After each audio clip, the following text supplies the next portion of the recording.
À 25 ans, ne vous souciez pas de vos erreurs, elles vous seront de bons conseils. Donc je me le disais à moi-même et je le dis toujours aux jeunes. Avant vos 20 ans, soyez d'excellents étudiants et entreprenez juste un tout petit peu, histoire d'avoir des expériences avant 30 ans, si vous êtes capable. Allez dans une petite entreprise. Parce que dans une grande entreprise, vous êtes une petite fraction dans une très grande machine. Et quand vous travaillez pour des petites entreprises, vous apprenez la passion, vous apprenez à rêver grand. Vous apprenez à exécuter beaucoup de choses en même temps. Avant 30 ans, ce n'est pas dans quelle entreprise vous travaillez, mais quel patron vous allez copier. Un bon patron nous apprend différemment. Et entre 30 à 40 ans, vous devez penser à travailler pour vous-même. Si vous voulez réellement devenir entrepreneur à 40, 50 ans, vous devez exécuter toutes ces choses que vous maîtrisez déjà. N'essayez pas de jongler entre plusieurs choses dans ce qui est réservé à la nouvelle génération. À ce moment, il est généralement trop tard. Vous pouvez réussir, mais dans cette tranche d'âge, le risque de mourir devient beaucoup plus important. Donc entre 40 et 50 ans, vous devez vous dire comment je peux me concentrer dans les choses que j'excelle. Et quand vous aurez 50 à 60 ans, travaillez pour les jeunes. Parce que les jeunes peuvent accomplir beaucoup plus que vous. Il faut que vous investissez en eux et usez de leur potentiel et faire de votre mieux pour assurer qu'ils soient dans des bonnes conditions.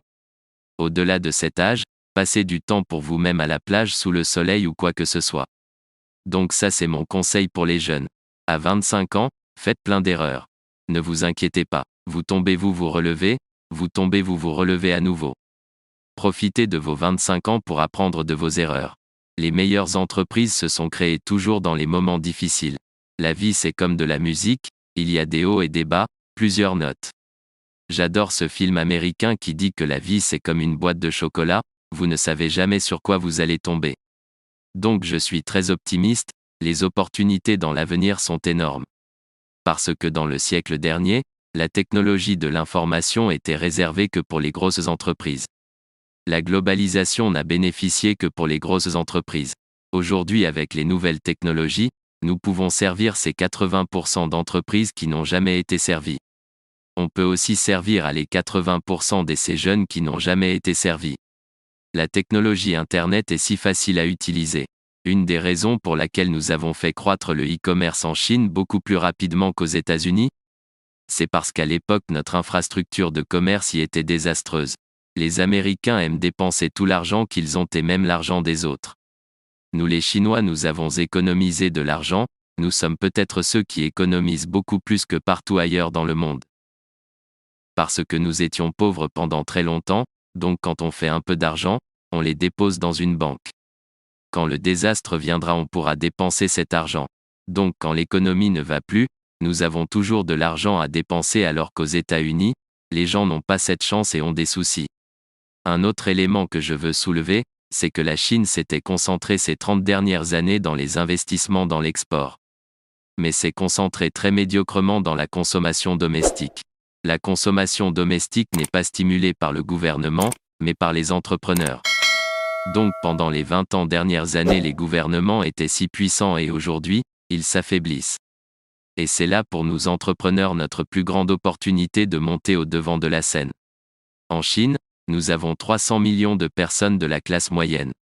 Dans les prochaines 10 à 20 années, nous aurons un demi-milliard de personnes de la classe moyenne et nous aurons besoin d'importer beaucoup.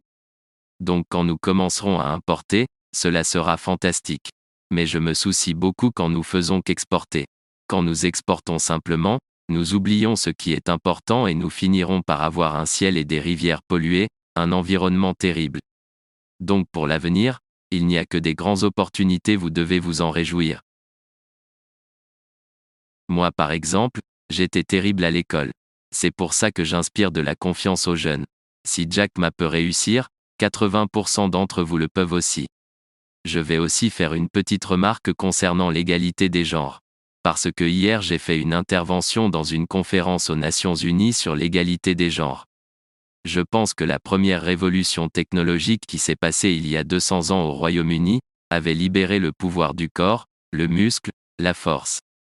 Mais l'actuelle révolution technologique qui se produit, libère le cerveau. Le challenge de ces siècles ne se passe plus sur qui a des gros muscles mais qui est le plus intelligent, qui a le potentiel d'écouter. C'est ça le défi de la sagesse. Cela ramène les hommes et les femmes au même pied d'égalité. Sur Internet, vous pourriez rarement savoir si la personne qui est de l'autre côté est une homme ou une femme. Plus de 50% des commerçants qui utilisent notre plateforme sont des femmes, 5 millions sont des femmes. Donc c'est une grande chance de voir au XXIe siècle de plus en plus de femmes leaders, présidentes et même un jour secrétaires des Nations Unies. Ce siècle est le siècle de l'égalité et je me sens optimiste sur ce sujet. Le plus important est de faire croître votre esprit, votre cerveau. Aujourd'hui, il y a des entreprises, des données, des clean entreprises et la Chine a besoin de cette technologie. Parce que si nous continuons à faire les mêmes choses anciennes, nous irions nulle part. C'est pour cela quand les gens me demandent quels sont mes rêves. J'ai jamais pensé qu'un jour je serais ici devant vous. Parler à côté d'un président. J'étais ce gars de la rue ayant échoué 3 fois à l'université. Je n'ai jamais pensé être devant vous aujourd'hui un jour. Mais grâce à la technologie d'Internet, j'ai eu cette opportunité. Donc comment pourrions-nous utiliser la technologie actuelle pour promouvoir le sort des jeunes? La plus grande chance que ce monde a actuellement, ce sont les 1,5 milliard de jeunes qui sont nés dans années 80 et plus. Ce sont eux la génération d'Internet. Ils auront des nouvelles manières pour résoudre les problèmes du monde. Tous les problèmes de soucis d'aujourd'hui, ils peuvent les résoudre. L'humain a toujours eu cette espèce de peur de l'avenir depuis des siècles. Les jeunes gens peuvent toujours résoudre les problèmes même les plus difficiles. Aujourd'hui, quand vous avez le bon cheminement, le changement climatique, les entreprises écolo, tous ces problèmes peuvent être résolus et elles sont les plus grandes opportunités devant nous. Je ne sais pas mais, je me retrouve tout excité quand les gens parlent des problèmes. Pensez à cela, si vous pouvez résoudre simplement un problème, c'est votre plus grande chance dans ce monde. Aujourd'hui, beaucoup dans ce siècle ont cette opportunité et ces outils pour aider d'autres personnes à changer. Le siècle actuel, je l'appelle le temps de la technologie des données. Dans le siècle dernier, vous vous préoccupiez de votre essor personnel. Aujourd'hui, vous devez contribuer à l'essor des autres. Vous donnez de la force aux autres, vous illuminez vous-même et vous illuminez votre futur. Donc quand je vous entends parler, je ne fais qu'être d'accord avec vous et je crois que c'est pour cette raison que nous sommes nés dans ce siècle. Cherchez un moyen de pouvoir utiliser Internet pour aider beaucoup plus de gens. J'ai connu tellement d'échecs. J'ai échoué 3 fois à l'examen en primaire et au collège j'ai aussi échoué 3 fois. On ne me croit jamais. Je pense que nous devrions nous habituer aux échecs. Mais aujourd'hui, nous rencontrons tellement des gens qui nous ferment la porte au nez. Et bien avant que je sois diplômé de l'université, laquelle j'ai essayé d'intégrer pendant 3 ans, j'ai cherché du travail et j'ai été rejeté 3 fois. J'ai voulu intégrer la police, ils m'ont dit non, t'es pas assez bien pour le métier. Sur les 5 candidats, j'étais le seul à être rejeté. J'ai même postulé chez KFC quand ils se sont installés pour la première fois en Chine. 24 personnes se sont portées candidats, 23 ont été acceptés, j'étais la seule personne à ne pas être acceptée. Pour l'anecdote, j'ai postulé à Harvard, j'ai été rejeté 10 fois.